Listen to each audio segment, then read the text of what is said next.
Moin moin! Habt ihr Schuhe, die repariert werden müssen, wollt aber nicht so viel Geld dafür ausgeben? Dann seid ihr hier genau richtig. In diesem Video zeige ich euch, wie ihr eure Schuhe mit einfachen und günstigen Mitteln wieder flott machen könnt.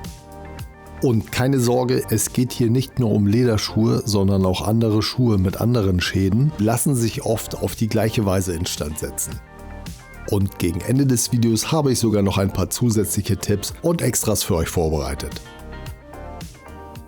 Bei diesem Lederschuh hat sich die Sohle vorne gelöst und wie wir das am besten reparieren, das zeige ich euch jetzt. Als erstes müssen wir dafür sorgen, dass das Oberleder und die Sohle optimal zum Kleben vorbereitet werden. Aber wie eben schon erwähnt, solltet ihr grundsätzlich bei diversen Schuhreparaturen, wo geklebt werden muss, immer diese folgenden Voraussetzungen erfüllen. Es sind Klebereste und sonstige Verschmutzung zu entfernen. Die Flächen müssen trocken, öl-, fett- und staubfrei sein und sie müssen angeraut bzw. aufgekratzt werden. Das sind immer die wichtigsten Arbeitsschritte, um eine optimale Haftung zu erzielen. Bei dem Entfetten müsst ihr aber vorher prüfen, mit welchen Mitteln euer Material entfettet werden darf. Denn in vielen Anleitungen sehe ich, dass nur Aceton empfohlen wird, aber Vorsicht, Aceton kann Leder austrocknen und seine Struktur beschädigen. Benutzt auch bitte nur silikonfreie und nicht rückfettende Reinigungsmittel, um die Klebewirkung nicht zu beeinträchtigen. Nachdem ich jetzt meinen Arbeitsplatz vorbereitet und mir alles an Werkzeug und Material zurechtgelegt habe, fange ich bei der Sohle an, mit 80er Schleifpapier die Klebe- und Lederreste zu entfernen und gleichzeitig das Material damit anzurauen. Bei einigen Sohlen ist es sogar ratsam, diese mit einer Kratzbürste oder einer kleinen Stahlbürste aufzukratzen. Das ist wichtig, denn eine größere aufgeraute Oberfläche bietet dem Kleber mehr Angriffsfläche. Übrigens, falls ihr keine Arbeitsplatte habt wie ich und das beispielsweise auf eurem Tisch machen wollt, achtet bitte darauf, den Untergrund vor Klebstoff, Chemikalien und mechanischen Einwirkungen zu schützen. Damit schont ihr nicht nur euren guten Tisch, sondern mit ziemlicher Sicherheit auch eure Partnerschaft. Wenn ich die Sohle nun ausreichend angeraut habe, reinige ich diese mit etwas Aceton. Noch ein wichtiger Hinweis zu eurer eigenen Sicherheit, bevor ihr loslegt: Beachtet bitte immer die Sicherheitshinweise, die auf dem Kleber und den Chemikalien stehen, die ihr benutzt, und haltet euch daran. Zum Beispiel, dass ihr während der Arbeiten und unmittelbar danach nicht raucht, im Freien oder in einem gut durchlüfteten Raum arbeitet und dementsprechende Schutzkleidung tragt. Die kompletten Sicherheitshinweise von unserem Kleber schreibe ich euch aber auch nochmal in die Beschreibung unter diesem Video. Eigentlich wollte ich jetzt mit dem Oberleder weitermachen, da ist mir ein kleines Missgeschick aufgefallen. Beim Schleifen lag das Oberleder wohl auf der Arbeitsplatte auf und wurde durch die Bewegung leicht angerieben. Das ist nicht ideal, aber es ist lehrreich. Für euch und für mich. Denn jetzt sehen wir, worauf wir zusätzlich auch noch achten müssen. Achtet also beim Schleifen darauf, dass das Leder nicht mit der Tischplatte in Kontakt kommt. Mit einem weichen Tuch freihändigem Schleifen oder etwas mehr Vorsicht lässt sich das aber nun vermeiden. Aber keine Sorge, ihr werdet sehen, dass am Ende alles halb so wild ist. Denn mit einer Lederpflege, wie ich sie später noch verwende, bekommt man das wieder gut hin. Wenn ihr den sichtbaren Bereich des Oberleders nicht aus Versehen bearbeiten wollt, könnt ihr diesen mit Malerkrepp abkleben. Aber passt auf, je nach Klebestärke des Bandes und nach Beschaffenheit der Schuhfarbe kann es passieren, dass beim Abziehen etwas Farbe mit abkommt. Und wenn das nicht allzu viel ist, bekommt man auch das mit der Lederpflege wieder hin. Da man mit Schleifpapier in diesem schmalen Bereich nicht immer präzise arbeiten kann, habe ich mir ein kleines Kantholz zurechtgesägt und an der Spitze einen Streifen Schleifpapier angeklebt. Zusätzlich benutze ich noch ein scharfes Bastelskalpell, um punktgenau arbeiten zu können. Solche Sets gibt es für rund 10 €. Und jetzt werde ich das Oberleder so vorbereiten, dass man hier vernünftig kleben kann.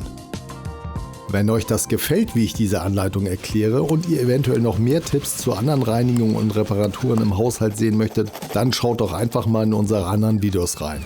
Ihr könnt auch gerne kostenlos auf den Abonnieren-Knopf drücken und sobald wir ein neues Video hochgeladen haben, werdet ihr dann sofort benachrichtigt.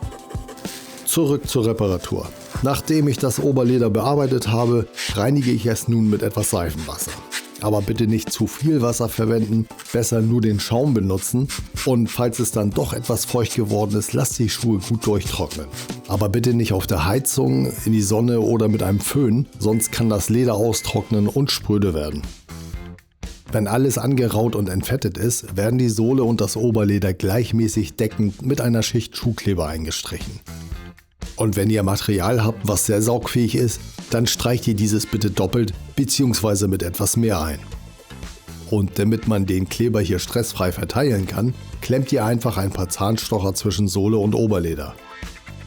Für die Verklebung benutze ich unseren Voldoclean Universal Schuhkleber. Wie immer verlinke ich euch unter diesem Video in der Beschreibung, wo ihr das Produkt bekommt. Und jetzt habe ich noch etwas Besonderes vorbereitet. Wir haben noch ein Video gemacht, wo wir die Stärke unseres Klebers getestet haben. Das Video findet ihr auch auf unserem Kanal und ich blende euch nun, während ich den Schuh weiter verklebe, ein paar Ausschnitte davon ein.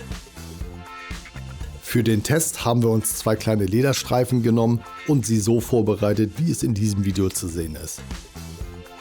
Nachdem der Kleber ausgehärtet war, haben wir die Lederstreifen in eine Vorrichtung geklemmt, um damit ein Gewicht hochzuziehen. Und jetzt könnt ihr mal sehen, wie viel Gewicht man mit diesem Kleber an einer so kleinen Fläche hochziehen kann. Ich finde das schon sehr beeindruckend und ich glaube kaum, dass es eine Alltagssituation gibt, wo solche Kräfte an dem Leder eines Schuhs zerren. Aber nochmal, damit das auch so gut klebt, ist es wirklich wichtig, dass die Flächen auch korrekt vorbereitet werden. Denn ein Kleber klebt immer nur so gut, wie seine Vorarbeiten es zulassen. Nachdem wir also nun bei unserem Schuh den Kleber auf die Flächen aufgetragen haben, müssen diese nun 5 bis 10 Minuten ablüften und antrocknen. Der Kleber sollte dann so trocken sein, dass er nicht mehr klebrig ist. Wenn dies der Fall ist, werden beide Klebepartner nun sehr fest zusammengepresst. Achtet hier sehr genau darauf, dass ihr beide Teile in exakt der richtigen Position zusammenklebt. Denn bei erneutem Korrigieren, Verschieben oder Lösen ist die Klebewirkung nicht mehr gewährleistet und die Klebepartner werden nicht mehr richtig aneinander haften bleiben. Nach dem Zusammenkleben ist es jetzt enorm wichtig, großen Druck auf die Klebestellen auszuüben. Ich benutze dafür einen Dreifuß, den ich gebraucht für ungefähr 20 € bekommen habe. Wie ich finde, eine lohnende Investition, wenn man öfter Schuhe reparieren möchte. Hier wird der Schuh dann drüber gestülpt und es wird mit einem Hammer ordentlich fest auf die Sohle geklopft. Ob ihr das nun mit einem Dreifuß macht oder mit anderen Hilfsmitteln, entscheidend ist hier auf jeden Fall die Stärke des Anpressdrucks, mit dem die Klebepartner zusammengedrückt werden und nicht die Dauer. Nachdem die Teile nun zusammengeklebt werden, muss der Schuh nun mindestens 24 bis 72 Stunden mit etwas Druck auf die Klebestelle zum Aushärten weggestellt werden. Denn oft ist es wie hier bei diesem Schuh, dass die durchs Tragen entstandene Form die Sohle nach unten zieht, während das Oberleder nach oben will. Dafür benutzt ihr am besten Gummibänder, die um das Oberleder und die Sohle gezogen werden, und steckt etwas Zeitungspapier oder ein Lappen in die Schuhe, damit die Gummibänder nicht das Leder zusammendrücken und somit der Druck nachlässt. Eine andere Möglichkeit wäre, so einen Schuhspanner zu benutzen, aber das funktioniert leider nicht immer wie in diesem Fall, weil hier die Sohle zu stark vom Leder an der Spitze und an den Seiten vorne entfernt wird. Und genau deswegen musste ich meinen Schuh auch dazu zwingen, dass genau diese Bereiche bei der Aushärtung zusammengehalten werden. Nach dem Aushärten entferne ich überschüssigen Kleber mit Skalpell und Bürste. Auch die Reinigung erfolgt wieder mit etwas Seifenwasser inklusive der Schnürsenkel. Und klar, neue Schnürsenkel wären jetzt eine Option, aber wir wollten ja schauen, dass wir so günstig wie möglich dabei wegkommen. Und die kann man definitiv noch benutzen. Für die stellenweise verlorene Farbe nutze ich wie erwähnt eine Lederpflege, die die Farben gleichzeitig etwas auffrischt. In Drogeriemärkten bekommt man diese schon ab 3 €. Wenn ihr euch zwischen 2 Farbnuancen entscheiden müsstet, würde ich bei älteren Schuhen eher die dunklere von den Farben empfehlen, da durch die Sonne die Schuhe im Laufe der Zeit meistens etwas ausgebleicht werden und man somit etwas mehr in Richtung des Originalzustands kommt. Bei neueren Schuhen, wo das UV-Licht noch nicht so lange Einfluss hatte, würde ich eher eine hellere Nuance empfehlen, denn wenn die Schuhe durch die Pflege nun zu dunkel werden, würde es wesentlich schwieriger werden, die Schuhe farblich wieder in den Originalzustand zu bekommen, als vergleichsweise mit einer zu hellen Pflege. Nachdem ich diese nun auf den Schuh aufgetragen und etwas einziehen lassen habe, gibt es hier nochmal einen super Tipp, den auch die Schuhmacher benutzen. Ganz zum Schluss, wenn man fertig ist, den Schuh mit Bürsten aufzupolieren, geht man nochmal mit einem Nylon- bzw. Polyamidstrümpf über den Schuh und holt nochmal einiges an zusätzlichen Glanz heraus. Und da ich die Standardbindung bei solchen Schuhen rein optisch langweilig finde, habe ich mir für euch nochmal etwas Feines herausgesucht. Die Schnürsenkel werden hier nun parallel gelegt und so, dass man darunter keine Querverläufe sieht. Und wenn etwas nervt, dann sind es Schnürsenkel, die permanent aufgehen und deswegen bekommen sie einen Knoten, der quasi gar nicht mehr aufgehen kann. Da ich dieses Video jetzt aber nicht zu sehr in die Länge ziehen wollte, habe ich für die Schuhbindung und den Knoten ein zusätzliches Video gemacht. Dort zeige ich die Varianten, die mir persönlich am besten gefallen, nochmal ausführlich in einer normalen Geschwindigkeit und aus der Ego-Perspektive, damit man das auch gut nachmachen kann. Dieses Video und das mit dem Test zur Stärke des Klebers blende ich nochmal am Ende dieses Videos ein. Wenn ihr Fragen, Anregungen, Lob oder auch Kritik habt, könnt ihr unter diesem Video gerne auch einen Kommentar hinterlassen und einen Daumen hoch bzw. ein Like dalassen.